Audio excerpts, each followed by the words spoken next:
அனைத்திந்திய அண்ணா திராவிட முன்னேற்ற கழகத்தின் புரட்சித் தலைவர் எம்ஜிஆர் அவர்களை வணங்கி, இதய தெய்வம் புரட்சித் தலைவி அம்மாவை வணங்கி, அண்ணன் கழக பொதுச் செயலாளர், முன்னாள் சிஎம், வரப்போகும் சிஎம் அண்ணன் எடப்பாடியார் அவர்கள் வழியில் ஆணைக்கு இணங்க அண்ணன் பாக்குமார் மாவட்ட தலைவர் அவருக்கும் அவர் வழியிலும் அண்ணன் பொறுப்பாளர் முன்னாள் அமைச்சர் அண்ணன் என்ஆர் சிவபதி அண்ணன் அவர்கள் மிக அருமையாக என்னை வழிநடத்தி கொண்டிருந்தார்கள். அவருக்கும் இந்த நேரத்தில் நன்றியை தெரிவித்துக் கொள்கிறேன். அதேபோல் ஒன்றிய செயலாளர், அனைத்து ஒன்றிய செயலாளரும் எனக்கு ரொம்ப சப்போர்ட்டாக இருந்தாங்க லால்குடிக்கு. அதேபோல் லால்குடி மக்கள் பொதுமக்கள் சகோதர சகோதரிகள், இளைஞர்கள், அதேமாரி போலீஸ் ஆஃபீஸர்கள், மீடியா, அதேமாரி நம்ம எலெக்ஷன் கமிஷனர் எல்லாமே நல்ல ஒத்துழைப்பு கொடுத்து நல்ல வெற்றி பெற வச்சாங்க. லால்குடி மக்களுக்கு வெற்றி பெற வச்சது நான் அவங்களுக்கு என்னால் முடிஞ்சதை நான் அவங்களுக்கு செய்கிறேன்னு சொல்லியிருக்கிறேன். அதேபோல் அனைவருக்குமே நான் நன்றிகளையும் வாழ்த்துக்களையும் தெரிவித்துக் கொள்கிறேன். ஃபர்ஸ்ட் நான் லால்குடி மக்கள் அடிப்படை வசதி கேட்டிருக்கிறாங்க, பாத்ரூம் வசதி, அப்புறம் தண்ணி குடிநீர் கேட்டிருக்கிறாங்க, குடிநீர் பைப்பு, நெல் குடோனு, நெல் தானிய குடோன் கேட்டிருக்கிறாங்க. அப்புறம் மாணவ செல்வங்கள்லாம் கிரவுண்ட் கேட்டிருக்கிறாங்க விளையாடுறதுக்கு.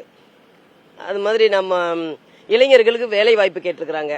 அண்ணன் எடப்பாடி அவர்கள் வாக்குறுதி நிறைய கொடுத்திருக்கிறாங்க. அந்த வாக்குறுதியை நிறைவேற்றுவார்கள் முதலமைச்சர் வந்ததுக்கு அப்புறம்.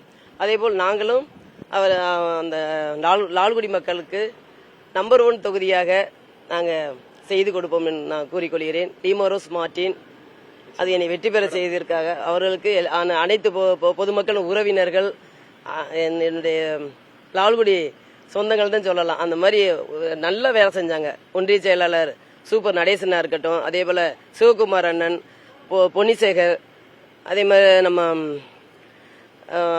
அருணகிரி அண்ணன், சிவகுமார் அண்ணன், அதே மாதிரி நம்ம பிச்சைப்பிள்ளை அவர்கள், ஜேக்கப் அவர்கள், அனைத்து ஒன்றியமும் நல்ல வேலை செஞ்சாங்க. அதே போல மகளிர்களும் செல்வமேரி அவர்கள், அதே போல நம்ம ஜெயா, உஷா, கீர்த்தனா எல்லாருமே நல்லா வேலை செஞ்சாங்க.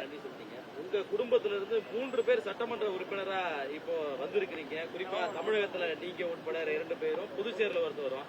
இந்த கிரிட்டிக்கை பாசிட்டிவா பாக்குறீங்களா, நெகட்டிவா பாக்குறீங்களா? ஒரே குடும்பத்துல 3 எம்எல்ஏன்றது இல்ல, பாசிட்டிவா தான் பாக்குறேன். எப்படி இருக்கு அந்த ஃபீல்? ஏன்னா 3 கட்சி இல்ல, இது மிரக்கல் தான் சொல்லலாம்.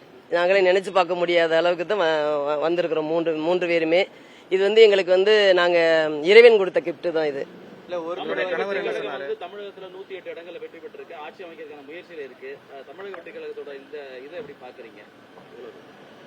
அது சொல்ல முடியாது. ஆனா எங்க தலைவர் என்ன சொல்றாங்களோ அதை தான் கேட்க முடியும். எடப்பாடி அண்ணன் கழகத்தோட நெக் டு நெக் கடைசி வரைக்கும் அதுல பேச்சுவார்த்தை நடந்துட்டு இருக்குது. அது நல்லபடியா நடக்கும்னு நினைக்கிறேன். எது பேச்சுவார்த்தை, எது சம்பந்தமா பேச்சுவார்த்தை போயிட்டு இருக்கு? தாவேக்காவுக்கு ஆதரவு தெரிவிக்கிற மாதிரியான எது பேச்சுவார்த்தை நடக்குதா? ஆமா, தாவேக்காவுக்கும் நம்ம எடப்பாடி அண்ணனும் பேச்சுவார்த்தை நடந்துட்டு இருக்குது. நல்லபடியா பேச்சுவார்த்தை முடியும்னு நினைக்கிறேன். அண்ணன் எடப்பாடி அண்ணன் தான் ஆட்சி அமையும் கண்டிப்பா. தேங்க்யூ, நன்றி. முதலமைச்சர் எடப்பாடி குறிப்பிட்டீங்க. இவர் ஏதாவது முதலமைச்சர் ஆகிறதுக்கான பேச்சுவார்த்தை நடக்குது? இல்ல, நடந்துட்டு தான் இருக்கு, போயிட்டு தான் இருக்கு. தாவேகா சைடுல இருந்து என்ன ரெஸ்பான்ஸ் ஏதாவது உங்களுக்கு டிஸ்கஸ்? அது தெரியல. கண்டிப்பா தாவேகா தலைவர் விஜயோட எடப்பாடி அவர்கள் பேசியிருக்காரு. இல்ல, பேச்சுவார்த்தை நடந்துட்டு தான் இருக்கு. நன்றி.